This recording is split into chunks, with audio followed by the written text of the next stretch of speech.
Terima kasih Anda masih menyaksikan iNews Malam pemirsa.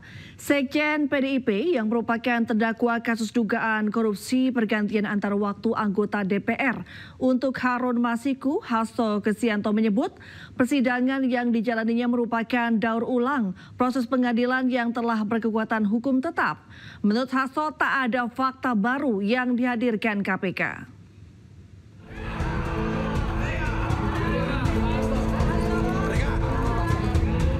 Sidang kasus dugaan suap kepengurusan pergantian antar waktu PAW anggota DPR untuk Harun Masiku dengan terdakwa Sekjen PDI Perjuangan Hasto Kristianto Kamis siang kembali digelar di Pengadilan Tindak Pidana Korupsi Jakarta Pusat. Sidang dengan agenda mendengarkan keterangan saksi ini, jaksa penuntut umum menghadirkan pengacara PDIP sekaligus tersangka kasus dugaan suap PAW Harun Masiku, yakni Doni Tri Istiqomah dan ex-komisioner Bawaslu Agustiani Tio Fridelina. Hasto mengaku keterangan saksi yang disampaikan seperti daur ulang saja kasus yang sebenarnya telah berkekuatan hukum tetap. Bagaimana ini betul-betul suatu daur ulang terhadap suatu proses pengadilan yang telah memiliki kekuatan hukum tetap.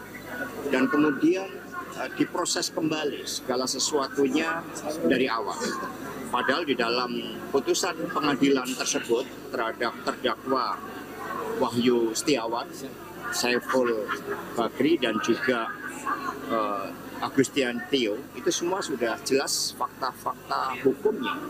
Dan tapi demi menghormati seluruh proses, kita melihat bahwa banyak hal yang kemudian harus diputar kembali. Dan apa yang dijanjikan oleh KPK adanya fakta-fakta baru sampai hari ini tidak pernah terungkap, yang membuat proses ini harus diulangi kembali.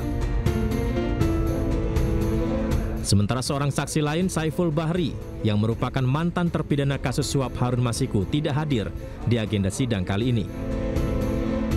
Dari Jakarta, Rani Sanjaya, iNews melaporkan. Ya, pengamat militer Koni Rahakundini akhirnya muncul dengan dokumen rahasia titipan Sekjen PDIP Hasto Kristianto. Dokumen yang sebelumnya disimpan di Rusia kini diserahkan kepada Wakil Sekjen PDIP Aryo Adidarmo.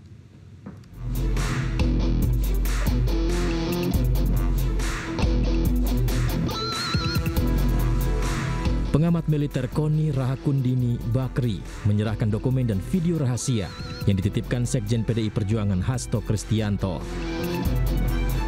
Jadi begini, saya terangkan, notaris pertama ini tentang 32 dokumen, dicap oleh notaris.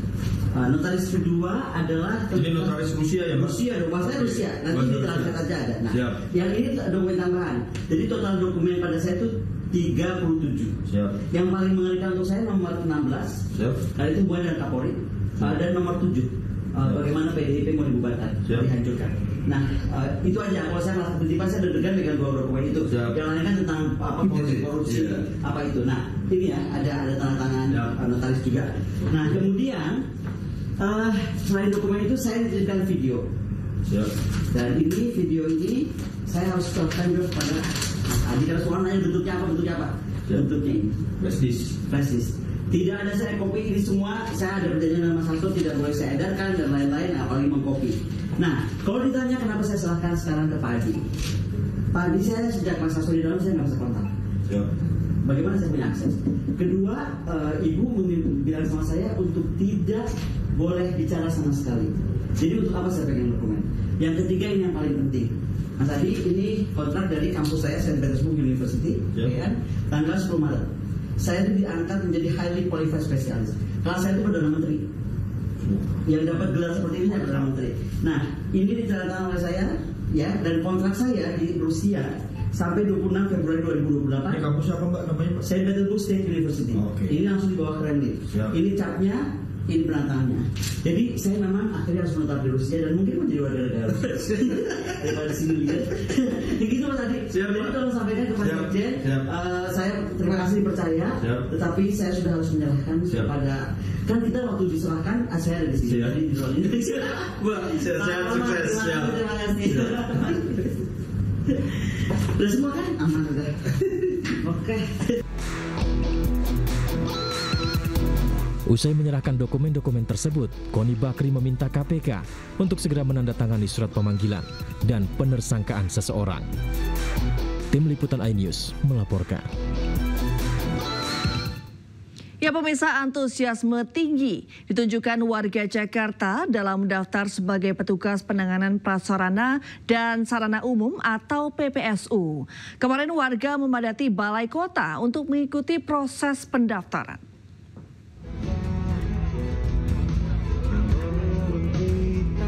Balai Kota Jakarta dipenuhi oleh warga yang bersemangat mendaftar sebagai calon petugas PPSU.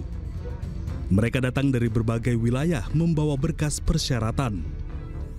Pemerintah Provinsi DKI Jakarta membuka 1.652 lowongan PPSU untuk tingkat kelurahan.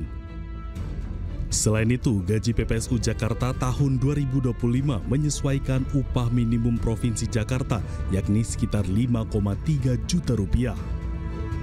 Gubernur DKI Jakarta Pramono Anung menegaskan bahwa proses rekrutmen ini dilakukan secara transparan dan terbuka guna menghindari praktik pungutan liar dan nepotisme.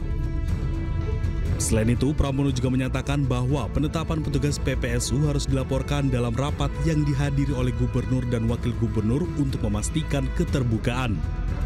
Persiapannya ini cukup ribet nggak, Mas? Gimana persiapannya? Ya, karena persiapan sih wajar sih, kayak lamar-lamar kerjaan lain sih. Sama aja. Nggak ada yang menyulitkan ya? Enggak. Isu tentang orang dalam ini betul-betul bisa dihilangkan dalam rekrutmen untuk PPSU maupun untuk PJLP. Sehingga dengan demikian, sekali lagi kami informasikan bahwa rekrutmennya, pendaftarannya bisa di kelurahan. Dengan proses rekrutmen yang transparan dan terbuka, diharapkan PPSU yang terpilih dapat menjalankan tugasnya dengan maksimal dalam menjaga kebersihan dan kenyamanan lingkungan Jakarta. Dari Jakarta, Wenda Nura, Leman iNews melaporkan. Ya, selain kaum muda, lansia dan ibu rumah tangga, lulusan sarjana melamar petugas penanganan prasarana dan sarana umum PPSU di Gedung Balai Kota Jakarta. Tingginya animo masyarakat yang melamar kerja sebagai pasukan Orange disebabkan sulitnya mencari lapangan pekerjaan. Para pelamar merupakan warga dari berbagai latar belakang, seperti kaum muda, ibu rumah tangga, lansia, hingga yang memiliki ijazah sarjana. Puluhan pelamar menyerahkan lamaran kerja sebagai petugas penanganan prasarana dan sarana umum atau PPSU. Septi salah satunya. Wanita lulusan strata 1 manajemen ekonomi ini memilih ikut melamar kerja sebagai petugas kebersihan lantaran sulit mendapatkan pekerjaan. S1. S1 apa tuh? Manajemen. Kenapa memilih lamar PPSU, nggak di tempat lain gitu? Pertama sebenarnya saya udah melamar ke mana aja, swasta maupun di negeri juga saya sudah berusaha. Tapi selagi ada peluang dan kesempatan saya tetap untuk bisa apply kerjaan di mana aja. Jokowi tidak hadir dalam sidang perdana gugatan dugaan ijazah palsu yang digelar di Pengadilan Negeri Solo. Tetaplah bersama kami.